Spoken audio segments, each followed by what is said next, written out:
Dodge is in a pretty good place right now because Dodge's biggest competition is actually Dodge.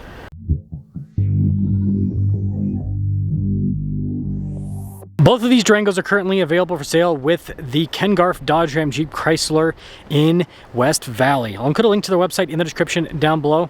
Just ask for Ezra, as always.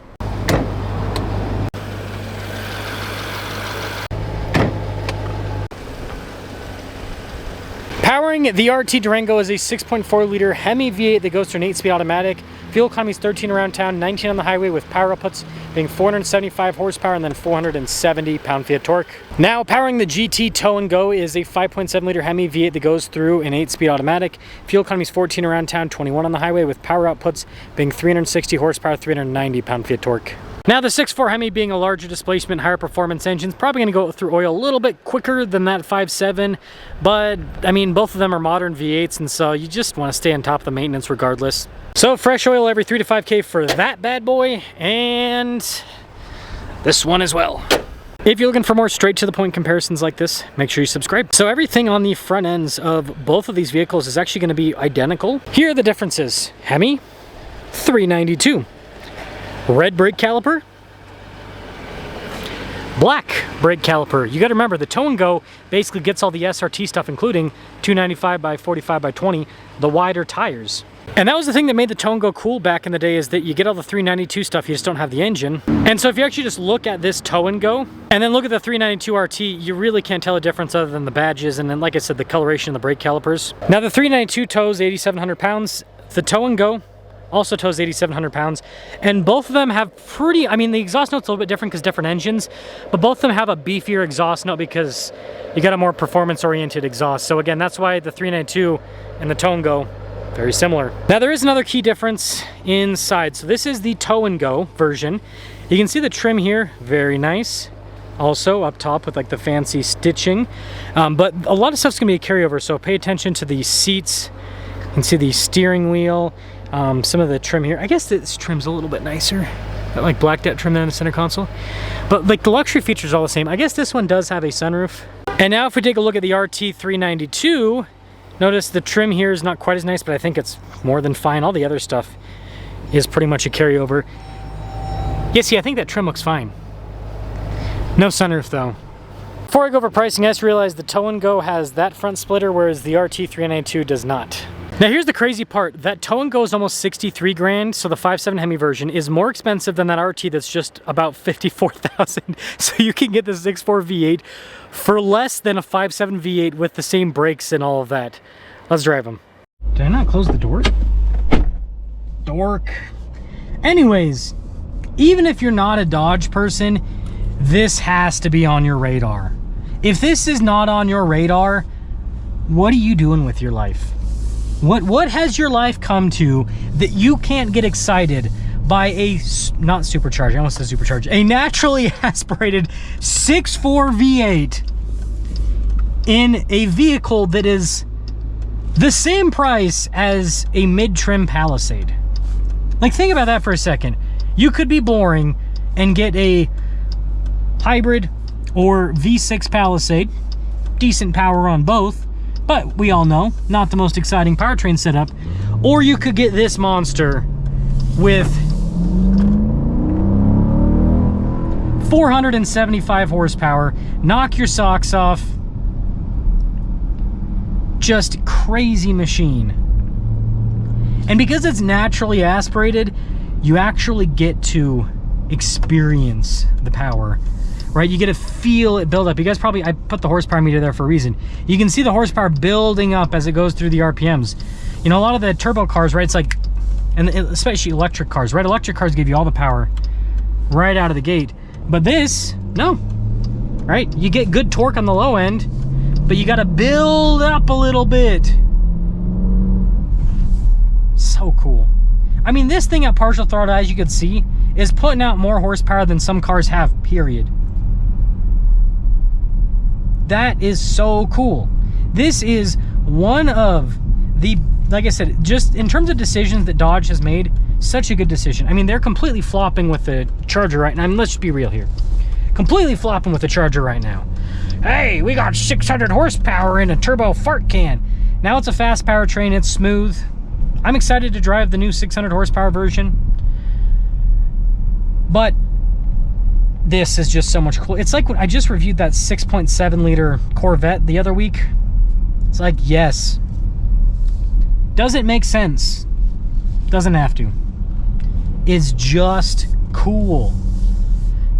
And I think that the American automakers need to realize that, like, that's where they need to be with certain cars. Not every single car. They can make cars that are boring and European. They can do that if they want. Ah, see what I did there? But they can also make exciting stuff that is like true to the, like, when I think of an American car, I think of something that is just ridiculous, right? Bigger than it needs to be. And with the vehicle, the engine, the power, everything is bigger than it needs to be. Why? Because it's about freedom, right? Freedom to do whatever you want. And you know what? This vehicle drives really well. The suspension, again, it's unibody, independent suspension all around. I would never call it a luxury car, but this thing's smooth down the road. And it can go over bumps. And the engine, like, here's the thing is, you think that you're getting the 6.4 Hemi to drag race people. It's like you buy the 6.4 Hemi for the 475 horsepower, but you stay for the low-end torque and the fact that you can drive this, because it's a big displacement V8, you can drive this like you would drive a turbo car, where you're just partial throttle, laid back. You're not having to like dig in too deep to keep up with the flow of traffic or anything. And I can tell you, now that I have owned vehicles with both low horsepower, low torque, high torque, all of that, this is preferred. I like having the power to pass people when I want to pass people.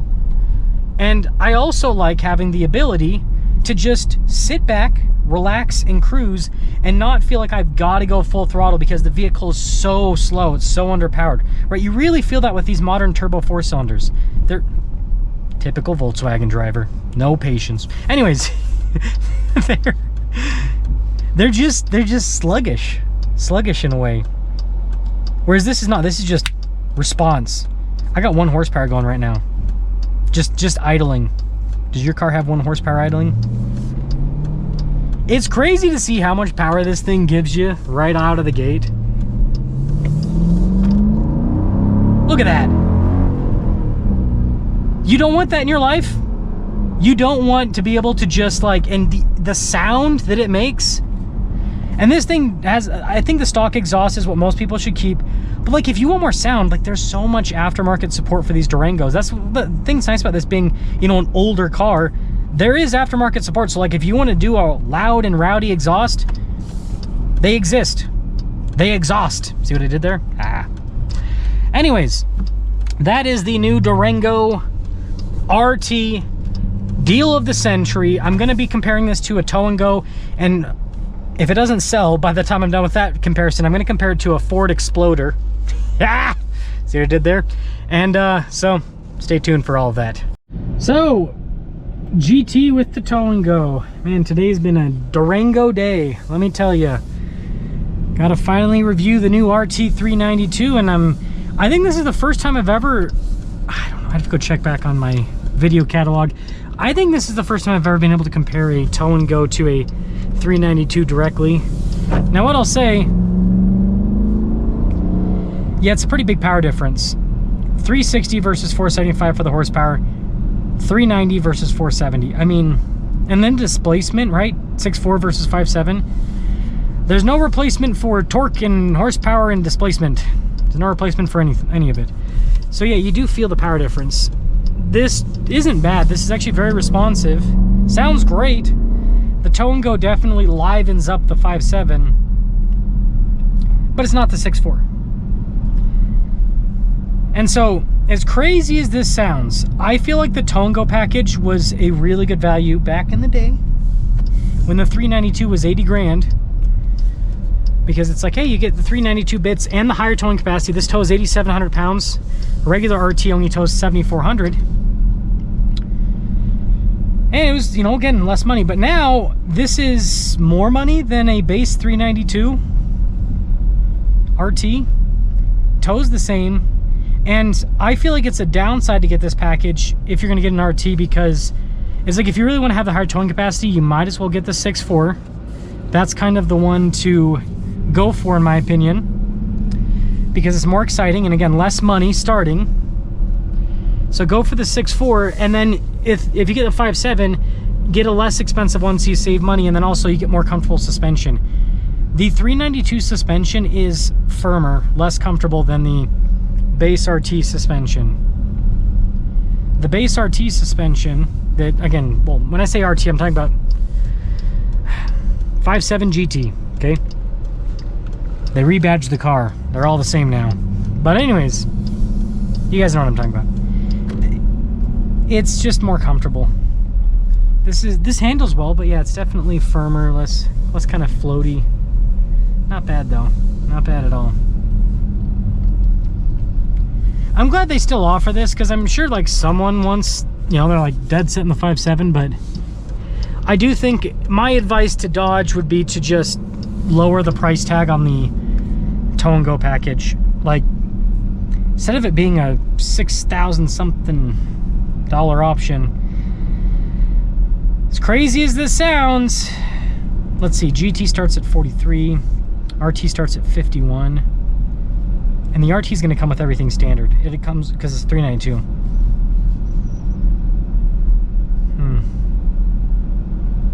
This package literally needs to be like $1,000 or $2,000 for it to make like sense for someone to buy this instead of just jumping up to the RT. This needs to be like $1 or $2 grand. Sorry, Dodge. I don't make the rules here. I just do the math. Or try to. I just try to do the math. Because yeah, I mean, if you could get an RT at like 44-ish starting, somewhere around there, or sorry, GT, and then you add an extra $1 to $2 grand, and so it's still less than the base price of the 392. That to me makes sense. Like, that to me is like, yeah, I'll get the 392 suspension and towing capacity and everything, and I'll pay a few thousand less.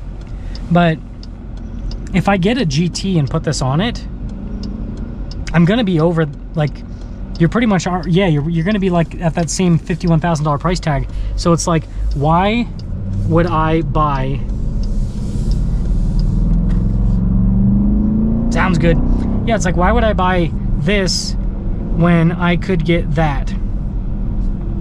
So that's 6.4. I mean, I appreciate Dodge for doing that, but man, has that muddied the Durango lineup a little bit when it comes to the value proposition. It's like, you basically either, unless you get a monster discount on a GT, it's like you either get a base model GT or you get an RT. It's like getting a loaded up GT versus a base model I mean, maybe some of you want the features, I get that, but I don't know. Let me know your thoughts. Let me know your thoughts. I think the Tow and Go is cool. It's just that now that they brought down the 392 price, which good job Dodge for doing that, it does make the Tow and Go less of an appealing package.